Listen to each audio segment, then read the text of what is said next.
Hey everyone, and welcome back to another breaking news update. My name is Jimmy Boyd, and you were watching Boyd News. I want to thank you so much for tuning in today. I've got a breaking news report coming out from Ukraine, and I've got some very bad news to share with you guys. It looks like the Russians have been able to make a major breakthrough on the front lines in southeastern Ukraine and Ukraine's Donetsk region. This is actually going to be very close to the city of Pokrovsk, which is a major transport and rail hub city for the Ukrainians. I want to share a major update with you guys and go over this map that you see here on your screen. So take a look at this report here. Russian troops have broken through Ukrainian lines in Donetsk Oblast. Russians broke through the front 10 kilometers near Dobropilya. The Dobropilya-Kramatorsk highway has been cut and is under Russian control in the area of the settlement of Novovodanye, if I'm saying that right. So this is definitely not good to see. If you guys take a look at this map on the kind of bottom left corner, you can see where those two wedges are starting to break out just to the right or the eastern side of Dobropilya.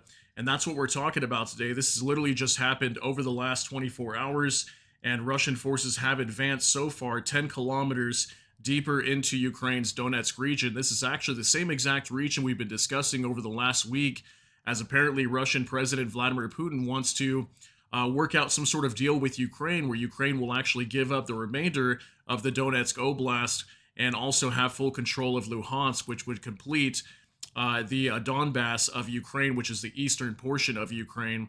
So I want to talk more about this. I'm actually going to show you guys a mainstream news report that has some very good information. Then we'll also jump on over to a map, and I'll kind of show you guys in detail what's going on here.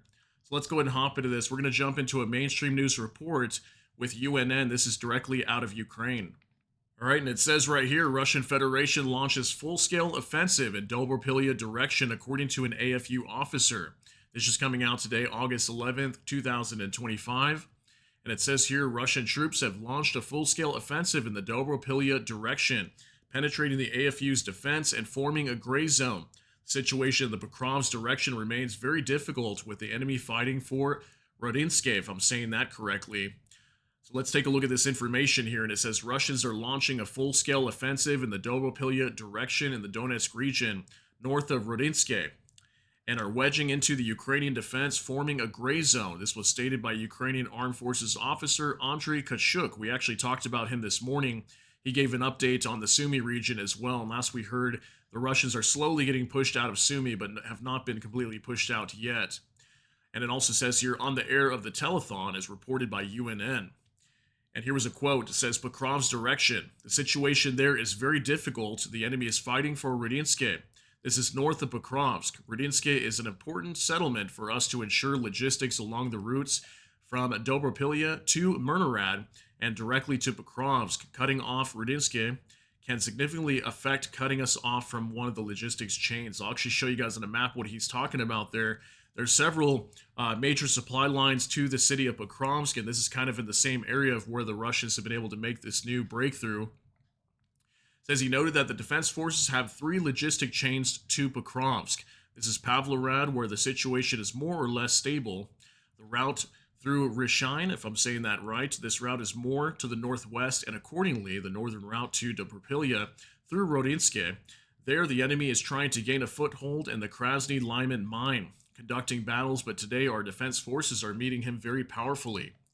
That is, there's an understanding of how to stop this enemy, but the situation is indeed difficult in the north of the settlement. Moreover, the enemy is launching a full-scale offensive in the Dobropilya direction north of Rodinske and is wedging into our defense, forming a gray zone and accordingly developing a new offensive direction, Kashuk reported. It also says, in addition, he spoke about Russian attempts to break through to Pokrovsk with small sabotage groups. If we talk about the southwest of Pokrovsk, the enemy is trying to break through with small sabotage groups there. 150 people were there at the end of July. 150 Russian servicemen advanced from the settlement of Selidov, passed a certain path to the outskirts of Pokrovsk, and began to penetrate the city. In 10 days, out of 150 people, only 30 Russians reached Pokrovsk itself. Most of them surrendered or were eliminated. Yeah, we've talked about some of those reports out of the city of Pokrovsk, and this could be a city that could fall at any moment. And especially with this information coming out today, this is even more dire of a situation, and at some point, this entire area could collapse. So now we're going to jump on over to a map, and I'm going to show you guys some information over here as well. So let's jump on over to Deep State. This is actually a map I've used for you guys before. And this map is made off of open source intelligence groups, and they actually updated today with this advancement of Russian forces in that area.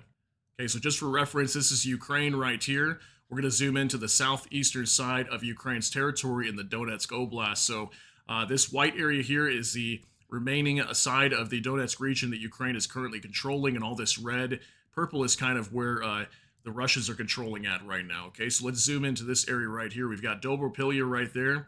Here's the city of Pokrovsk. Okay, Dobropilya is just a little bit northwest of Pokrovsk.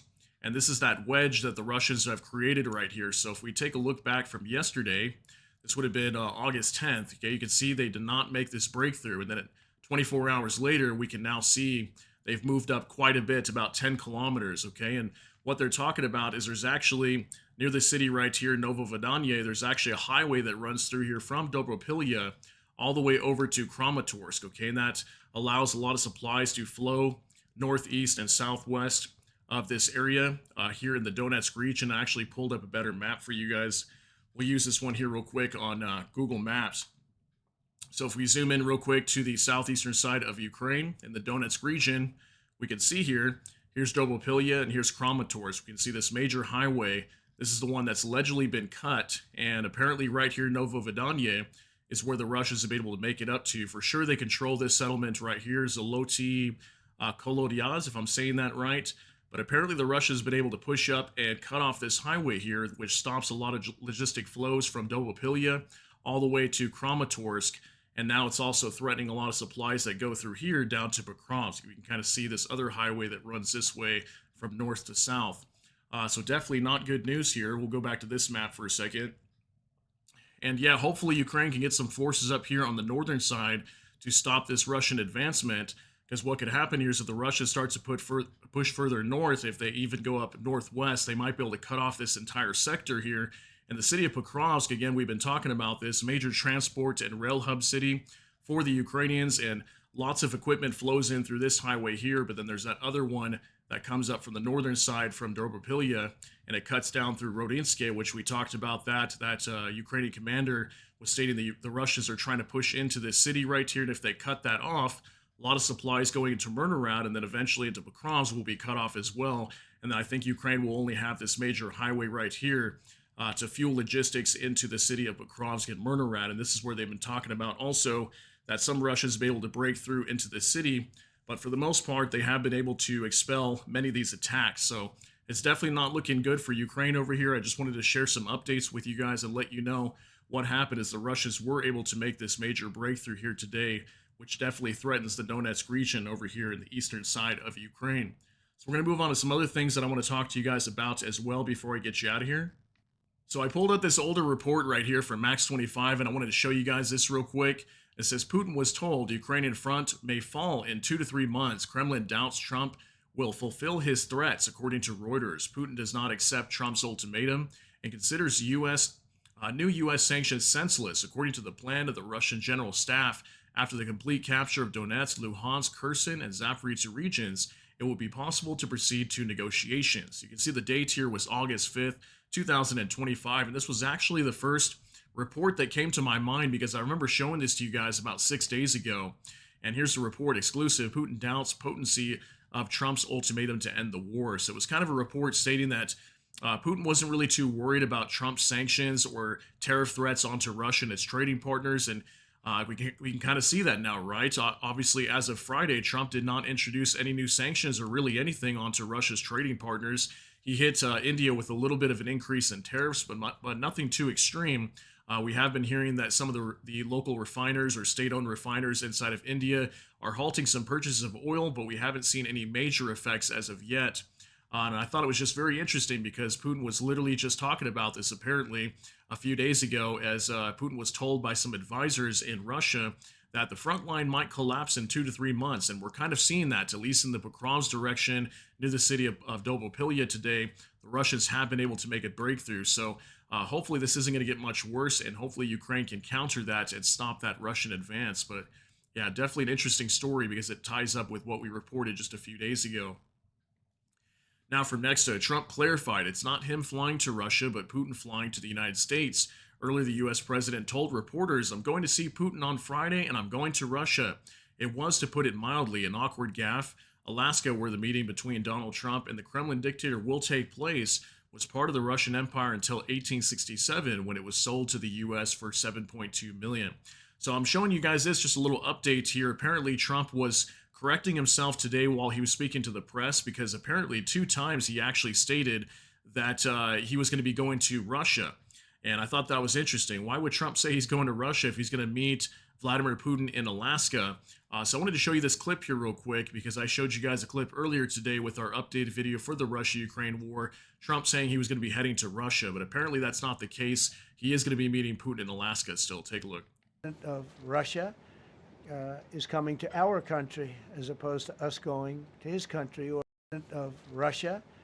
All right, so as you can see, he was kind of correcting himself here. I don't know if somebody told him, hey, sir, you're not going to Russia. You're actually going to Alaska. So I don't know if Trump just forgot or what's going on there. I mean, he's getting older. Maybe he just had a little bit of a brain fart or something. But yeah, apparently 2 times during this conference, he actually stated he was going to Russia. So it makes you wonder, is he actually going to go to Russia? Maybe after they meet in Alaska, maybe soon after he really will go to Russia, and we'll see what that's all about. But he definitely stated that 2 times today. Now from Alex Rofoglu. Apparently, Trump was not misspeaking. Sources tell me that there are indeed plans for Trump to briefly cross into Russia after meeting with Putin in Alaska on Friday. This is going to look more like a Trump-Kim DMZ summit. Yeah, very interesting, right? I mean, take this with a grain of salt. I can't completely confirm this information, but this is what Alex Rofoglu is reporting. And I have reported some of his reports recently here on X. And yeah, he's stating that, according to some sources that he may have, there could be plans for Trump to actually briefly cross into Russia. We'll see if he actually does that, because again, Trump did state that 2 times today, which I thought was very strange for him to do that. So we'll keep an eye on that. All right, now for military news UA. It says Trump said that Zelensky had failed to do anything to end the war in 3.5 years. That is why he was not invited to the summit in Alaska. So I've got this other clip of Trump today also stating that apparently Zelensky's not going to be there. It's only going to be Putin and Trump meeting in Alaska. Take a look at this. Follow up on what you were saying there. First of all, Volodymyr Zelensky is not invited on Friday? He wasn't a part of it. I would say he could go, but he's gone to a lot of meetings. He's been there for 3.5 years. Nothing happened. And what is the follow up on what you were saying? Okay, so we can see here Trump kind of insulting Zelensky a little bit, saying he's been there for 3.5 years, nothing has happened, this war has not come to an end. So I don't know if that's Trump just kind of saying, I'm taking matters into my own hand. We're going to end this. We're going to end this war ourselves, if whatnot. But yeah, this was just Trump kind of stating that today. But allegedly Zelensky's not going to be there, and we kind of knew this information already. Just wanted to show you Trump confirming that today. Now from Kiev Post, Putin is definitely not preparing for a ceasefire. The Russians are moving troops to start new offensives. There was an intelligence report, says Zelensky. So this was a snapshot of Zelensky today speaking to the Ukrainian people, and during his nightly address, he stated that the Russians are not preparing for a ceasefire. So if Russia really was preparing for a ceasefire, they would probably see some changes on the front line. And based on what we just saw here with this report today out of Dobropilya direction, the Russians are still carrying on advancements into Ukraine. They're still attacking and trying to take more territory. So clearly they're not preparing to end this war. But according to an intelligence report, Zelensky is stating today that allegedly the Russians are not preparing for the stopping of this war. They're preparing to launch more offensives against the Ukrainians. So very big report right there.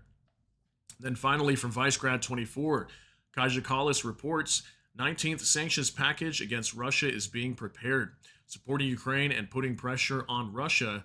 That's how we will end this war, said the EU foreign policy chief.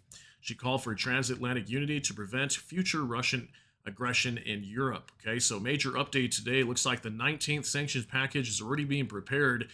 We already heard about this about 2 weeks ago or so, that they were already working on this. The EU was preparing to unleash the 19th package, sanctions package, onto Russia, as they recently just got hit with the 18th one about 2 to 3 weeks ago, right? So looks like the EU will be unveiling a new package of sanctions onto Russia here very soon. Just wanted to give you that quick update. And yeah, I just want to let you guys know what's going on over here in the front line, especially around the city of Pokrovsk and just north of there near the settlement of Dobropilya. Definitely not looking good for Ukraine on the front line right now. I will follow this story very closely, and if we get some major changes, I'll let you guys know. We'll do another update. But I want to thank you so much for tuning in. Let me know what you think about all these details down below in the comment section. That's going to be it for today's update. If you got something out of this, please smash that like button. Also, if you enjoy my content, please consider subscribing down below. Hit the notification bell. That way YouTube can notify you. And with that, hope you all have a great day. Everybody take care and God bless. And we'll see you in the next one.